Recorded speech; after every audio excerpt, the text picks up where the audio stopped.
Hello friends, very good morning.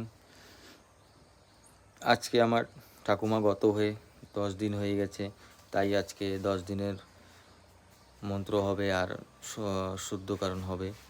তাই নাপিত এসে গেছে আর পণ্ডিত মশাই এসে গেছে। এখন এই যে আমি বসে গেছি চুল ফেলতে। আমি ভাবলাম ঠাকুমাকে চুলটা দিয়েই দিই। ঘরে সবাইও চুল কেটে তারপরে আমরা আস্তে আস্তে এই যে বেরিয়ে গেছি। সমুদ্রে যাব খুরমা বিচে, ওইখানে গিয়ে ঘাট পূজা করা হবে, ঘাট মন্ত্র করা হবে, আরও কী কী আছে করবে সঠিক আমি জানি না। এই যে খুরমার বিচের যে গেট আছে, এখানে পারমিশন নিয়ে যেতে হয়, তাই আমরা পারমিশন আগে থেকে নিয়ে নিয়েছিলাম, তাই গেট খোলা আছে। এখন এই যে ভিতরে একটু মাটির রাস্তা আছে অল্প একটু দূর। তারপরে এই যে টার্নিংটা ঘুরলে পরেই বড় কোকোনাট প্লান্টেশন। এটা খুরমার যে সোসাইটি আছে তাদেরই অনেক বড়। এই যে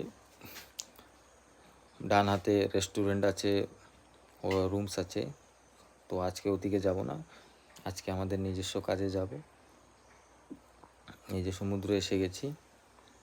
তো আমার ফ্যামিলি আগে থেকে এসে গেছিলো অমনিতে। ভাই গাড়ি চালাচ্ছে, আমি পিছনে বসে আপনাদের জন্য কিছু ভিডিও উঠালাম। এই যে পৌঁছেই গেছি।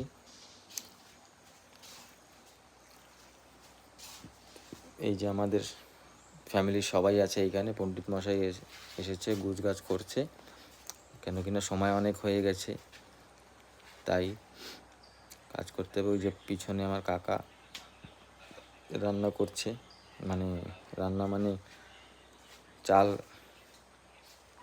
আধা ফোটা করে রান্না করবে, সেটা দিয়ে পিণ্ড কিছু দেওয়া হবে।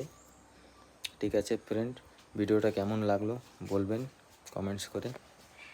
আবার দেখা হবে, অন্য একটা ভিডিও নিয়ে আসবো।